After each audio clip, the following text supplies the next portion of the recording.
Thank you, Mr. Speaker, and I thank the Minister for her commendable presentation. As done in the past, I'd like to offer commendation as well as constructive criticism. So, by way of commendation, let me say that the opposition agrees with the government that the creation of a register is a very positive step, and one which I think all in the House should welcome for Bermuda. I have, Mr. Speaker, a number of points on the legislation itself that I will save to the committee stage. But let me look a little further about how it was that this bill came to be.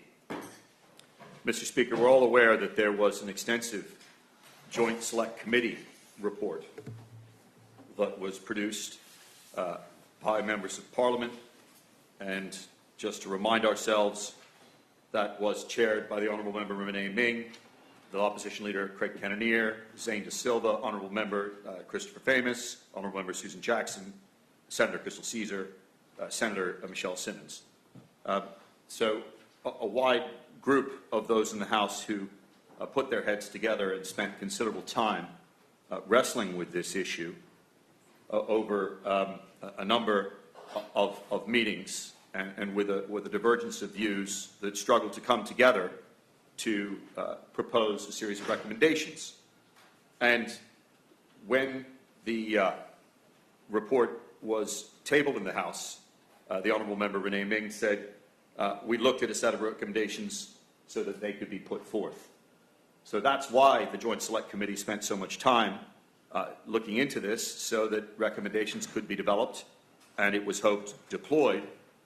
And when the bill itself, when the report itself came to be debated on the floor of the House, the chairman of the committee said this: I'm pretty sure that there is something in here for just about everyone.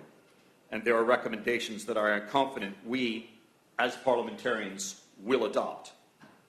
Going on, she said we had a total of 10 meetings, and it was to decide what recommendations we wanted to put forth. What did we think was in the best interest of Bermuda and her children?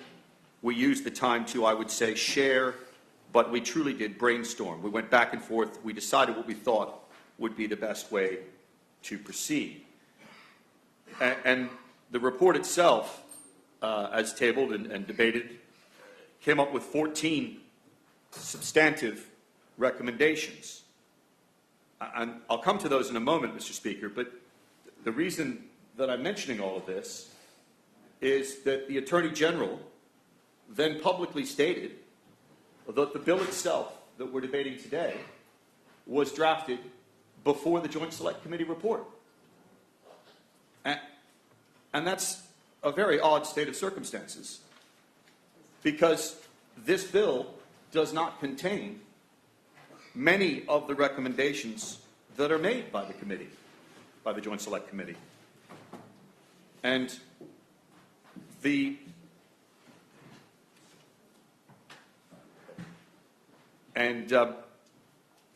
of the 14 recommendations, only 2 appear to have been expressly taken up in the legislation. These are at page 14 of the Commission report, which I commend to those listening to the debate. But only 2, number 2 and number 5, were expressly taken up. Number 1, 3, 4, 8, 9, 10, and 14 were not taken up at all. And it is debatable, and no doubt we may hear further when we get to committee, as to whether or not 6, 7, 11, 12, or 13 properly feature in the bill, giving effect to the recommendations that were so carefully prepared. Now, I'm not going to belabor all 14 points, but I'll take 3. One of the recommendations was that this register should be public, and it is not. A second of 3 big ones was that offenders would be placed in tiers. We would have high level, mid-level, and low level.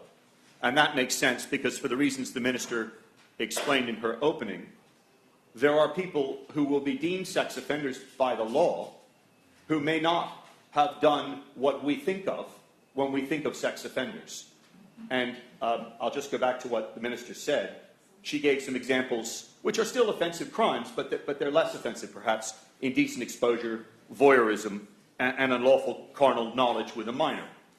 So we can suppose a situation where a youth who is an adult has sex with someone who is also a youth, but is not an adult technically because of the age of consent. But they may be boyfriend and girlfriend. They may be a year apart. And so, with respect, I think it's unfortunate that the bill didn't take the opportunity, as recommended by the Joint Select Committee, to look at the tiering system. Thirdly, the biggest recommendation in this report, in this Joint Select Committee report, was recommendation 1. And I will just read that with your leave, Mr. Speaker.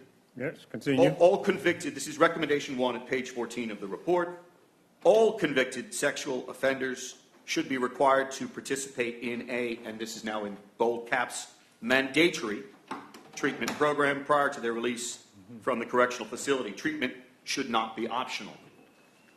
And so I would invite the Minister, when she's back on her feet, to explain why it was that core recommendation of the Joint Select Committee is not being progressed, because it's not. If one looks at Clause 2 of the bill, it only prohibits release on license, which for those who are not criminal lawyers or lawyers is just release on a temporary basis to be returned, or to be released on an early release date.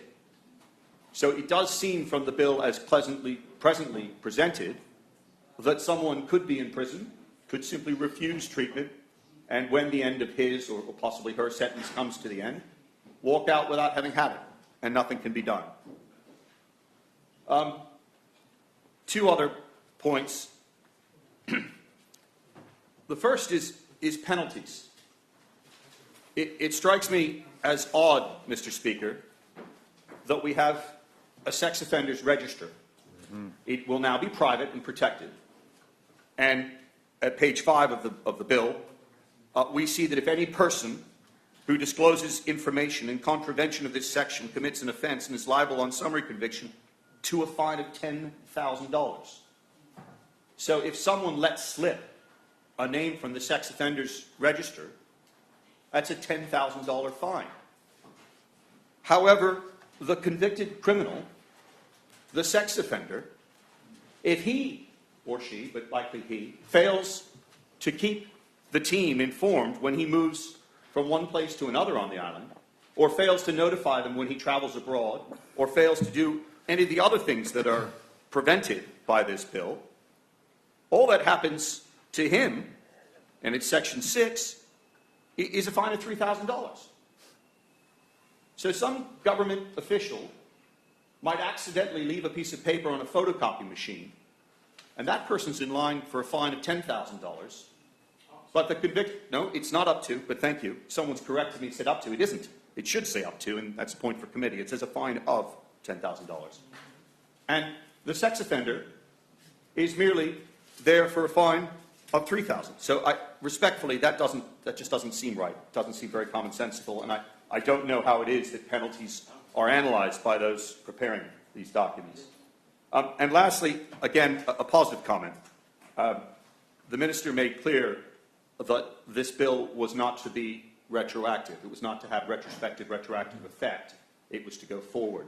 And I just make a point because there were some bills earlier in the year that were retroactive, and it is a good thing when we pass legislation not to make it retroactive. It's unfair to those who are subjected to legislation. So I'll save the rest of my substantive comments, Mr. Speaker, for the committee stage. I know there's some others on this side that do wish to speak. But at a very high level, we are pleased to see that a sex offenders register is being created. We are slightly confused why there aren't so many other recommendations made by the Joint Select Committee appearing in this bill. We would have thought that there might be, and perhaps it should have been reconsidered and revised in light of the recommendations of those hardworking individuals who, in the words of the chairman of the bill, spent some 10 meetings over many months to try to achieve this. And I just remind the House of her closing words in the debate, if I may, Mr. Speaker. So for anyone, this is the Honourable Member Renee Ming, the Chairman. So for anyone who doubts the seriousness of what it is that we are dealing with, then I encourage you to do your own research, You may not want to believe what Renee Ming has to say, but I can tell you this here. Everything we have spoken about in this report and the recommendations that can come out of this report are very much topical and also just timely for the era that we are living in at this time. And I simply say it would have been perhaps more sensible for the Commission recommendations to precede the bill and not the other way around. Thank you, Mr. Speaker.